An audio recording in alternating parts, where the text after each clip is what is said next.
Retro ஆன்மீக சேனலை பார்த்துருக்கிற அனைவருக்கும் வணக்கம். நான் உங்க ஜோதிடர் கருப்புசாமி கேஜிஎஃப். 2025 சனி பகவான் வக்ர பெயர்ச்சி 12 ராசிக்காரர்களுக்கும் இந்த வக்ர பெயர்ச்சி என்ன பலனை கொடுக்க போகுது, என்னென்ன பலவீனத்தை கொடுக்க போறத பார்க்கலாம். ஜூலை மாசத்துல இருந்து ஒரு 130 நாள் கணக்குக்கு 4 மாசத்துக்கு பிரச்சனைகள் இருக்கு. அது நம்மளாத்தான் அந்த பிரச்சனையை உருவாக்கிறோம். இந்த சனி பகவான் வக்ர பயிற்சி யாருக்கு தெரியுமா பிரச்சனை வரும்? ஜோசியம் சொல்றவங்களுக்கு, குறி சொல்றவங்களுக்கு, அருள்வாக்கு சொல்றவங்களுக்கு, கோயில்ல அர்ச்சகரா இருக்கிறவங்களுக்கும் ஆன்மீக ஈடுபாட்டில் இருக்கிறவங்களுக்கும் தான் இந்த வக்ர பயிற்சி பிரச்சனை. ஏன்னா கண்ணுக்கு தெரிஞ்சு அடுத்தவன் சொத்து, அடுத்தவன் மனைவி மேல ஆக்குப்பே அபகரிப்பு பண்ணணும் எண்ணங்கள் உடையவர்களுக்கு இந்த 4 மாசம் ஆகாது. டபுள் டாக்குமெண்ட் போட்டு இடத்த வித்து ஒருத்தனை ஏமாத்தணும்னு நினைக்கிறான் பாருங்க, அந்த ராசிக்காரருக்கு ஆகாது. ஏமாத்தி பெண்களை ஏமாத்தக்கூடிய தருணம் உடைய ஆண்களுக்கு ஆகாது. இதுதாங்க வக்ரம், உக்ரம். நம்ம பண்ற தப்புக்கு அந்த வெறி தாங்க வக்ரம். அந்த வெறினால தான் ஒருத்தனை கொலையே பண்றோம். அந்த ஆசைகள்னால தான் ஒருத்தன் சொத்தையே அபகரிக்கிறோம். இப்படி சொத்தை அபகரிக்கிறவனுக்கும் அடுத்தவன் மனைவியை ஆக்குப்பையை அபகரிக்கிறவனுக்கும் தான் இந்த 4 மாசம் ஆவாது. கவனமா இருங்க.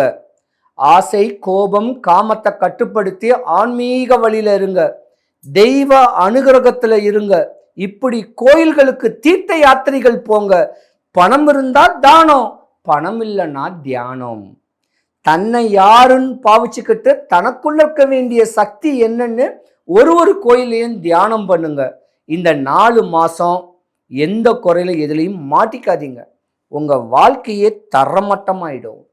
அப்படியாப்பட்ட நேரம் இருக்கு. கன்னிராசிக்கு அதிபதி எம்பெருமான் விஷ்ணு பெருமான், மகாலட்சுமி. அறிவான, அன்பான, பண்பான, படிச்ச ஒரு அற்புதமான ஜாதகமும் நீங்க தான். நிறைய கலைத்துறையில பிரகாசிக்கணும்னு சொல்லக்கூடிய ஆசைகள், நர்ஸு, இப்படி படிச்ச ஜாதகமே நீங்க தான்.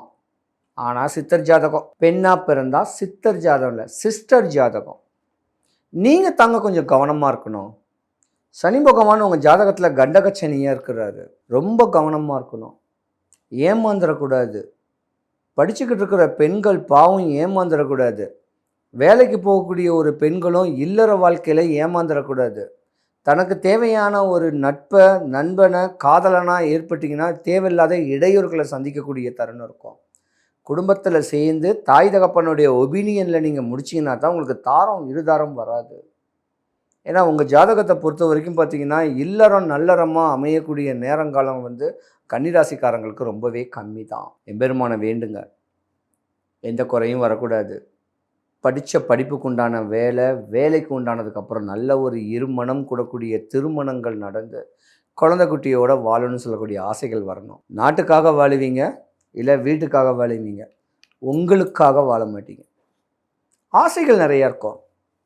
லீனாக முடி வளர்க்கணும், நல்லா ட்ரெஸ் பண்ணணும், பர்ஃப்யூம் அடிக்கணும், செம்மையாக வாழணும்னு சொல்லக்கூடிய ஆசைகள் இருந்தால் கூட அது நிராசையாக போகக்கூடிய தருணம் ஒரு 25-27 வயசு. ஏன்னா ஒரு குறிப்பிட்ட காலத்துக்கு உங்களுக்கு நாகதோஷமே போகும். பெண்ணுக்கு தான் நாகதோஷம், ஆணுக்கெலாம் கிடையாது. ஆணுக்கு ஒரே தோஷம் கலத்திர தோஷம்தான். அதனால் நல்ல ஜோதிடர்கிட்ட கன்னிராசிக்காரங்க உங்கள் ஜாதகத்தை கொடுத்து என் வாழ்க்கை தன்மை எப்படி இருக்கும், என்னுடைய நேரங்காலங்கள் எப்படி இருக்கும், என்னுடைய வரக்கூடிய வருஷங்களை நான் எப்படி பீட் பண்ணணும், ஏதாவது ஒரு வழிமுறை சொல்லுங்கன்னு சொல்லி நல்ல ஜோதிடர்கிட்ட உங்கள் ஜாதகத்தை கொடுங்க. அவருடைய அறிவுறுத்தலின்படி தெளிவான வழிமுறை பண்ணிக்கிட்டிங்கன்னா உங்கள் வாழ்க்கை உச்சத்தில் இருக்கும். செம்மையாக வாழுவீங்க. ஏசி காற்று கீழே உட்காந்துக்கிட்டு வேலை பார்த்துக்கிட்டு சம்பாரித்து கொடுக்கக்கூடிய தருணம் உடைய ஜாதகம் நீங்கள் தான். அறிவான அழகான ஜாதகம் நீங்கள் தான். ஆனால் தாய், தகப்பன், அண்ணன், தம்பி மேலே பாசக்காரதாக இருப்பீங்க. இப்போ வந்திருக்கிறது வக்ரசனி வேறு. உக்ரசனின்னு சொல்லலாம், புத்தி கூட சொல்லலாம். இந்த நேரத்தில் நீங்கள் தேவையில்லாத இதுலேயும் மாட்டிக்காதீங்க. அடுத்தவன் வாயில் உழாதீங்க. உங்களுக்கு தொந்தரவு தொலைகள் பண்ணியிருந்தால் கூட அதுக்கேற்ற வழிமுறைகளை பக்குவங்கள் பண்ணுங்கள். உங்களுடைய வளர்ச்சிக்கு போராமப்பட்டுக்கிட்டு பல பேர் இடையூறுகளை பண்ணுவாங்க. இதுதான் தருணம், இந்த நேரம் தான் உங்களுக்கு வெந்த புண்ணுல வேலை பாய்ச்சுவாங்க. அனுசரித்து போய்க்கிங்க. அற்புதமாக வாழக்கூடிய ஒரு தருணங்காலங்கள் வருது. மேன்மைப்படக்கூடிய ஒரு நேரங்காலங்கள் கன்னிராசிக்கு உண்டு. நீங்களும் தான் விஷ்ணு பெருமானை வழிபடணும். 1000 கோயில்கள் இருந்தாலும் 108 திவ்ய தேசம் இருந்தாலும் வடபழனி முருகன் கோவிலில் சாமியை பார்த்துட்டு வாசலில் இருக்க வேண்டிய பெருமாளை வழிபட்டு வந்தாலும் உங்கள் வாழ்க்கை உச்சத்தில் கிடைக்கும். படித்ததுக்கு உண்டான வேலை, தான் என்ன ஆசைப்பட்டோம், ஏது பண்ணோம், எல்லாமே கிடைக்குங்க. சனி பகவான் ஜாதகத்தில் வருஷத்துக்கு ஒரு முறை இப்படி தான் வருவார். அதுக்காக பயந்துட்டு கூட நம்ம திருகாத்திரியமான ஒரு வழிமுறையை பண்ணணும். தெளிவான அமைப்பில் இந்த தெய்வத்தை வழிபட்டால் தான் மேன்மடைனா அந்த தெய்வத்தை தான் வழிபடணும். அப்படியாம்பட்ட ஒரு நேரம் நடக்கு. உங்கள் ராசிக்கு நேர் வீட்டில் தான் குரு பகவான் இருக்கார்.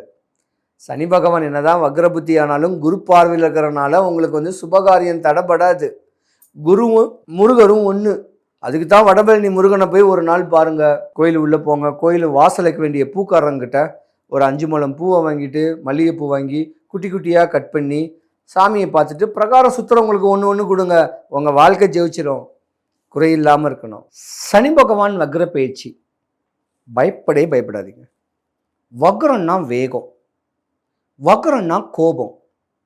அந்த கோபத்தை தணிக்கிறதுக்கு வழிமுறை இருக்குது 12 ராசிக்காரர்களுக்கும். பயப்படாதீங்க. சனி பகவான் நம்ம அண்ணன். அந்த சனி பகவான் அண்ணனை இந்த சின்ன ஸ்லோகம் சொன்னால் கூட சாந்தி ஆயிடுவார். சொல்கிறேன்.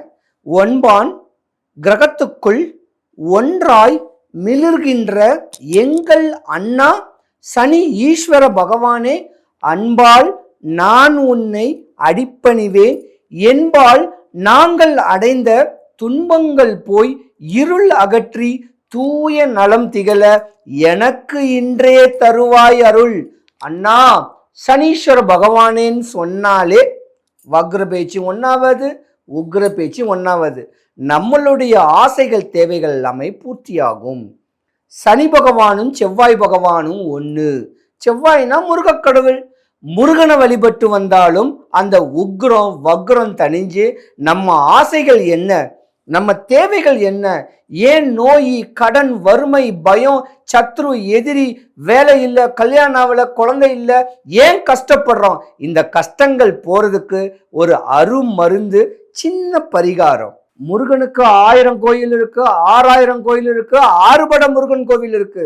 ஆனா வடபழனி முருகனுக்கு தனி சக்தி இருக்கு. கோயில் வாசல் இருக்க வேண்டிய பூக்காரங்க கிட்ட ஒரு 5 முழம் மல்லிகைப்பூ, 3 முழம் செவ்வரளி பூ, அந்த 5 முழம் மல்லிகைப்பூவை ஒரு ஜான் கட் பண்ணி கையில வச்சுண்டு சாமியை பார்த்து பிரகாரம் சுத்தி வரும்போது வள்ளி தெய்வான சமேத சாமி இருக்காரு, அவங்களுக்கு செவ்வரளி கொடுத்துட்டு பிரகாரம் சுத்துற இடத்தாண்ட உட்கார்ந்து இருக்கிறவங்களுக்கு அந்த ஒரு பூவை கொடுங்க. உங்க ஆசைகள், உங்க தேவைகள் எல்லாமே தெளிவாகும்.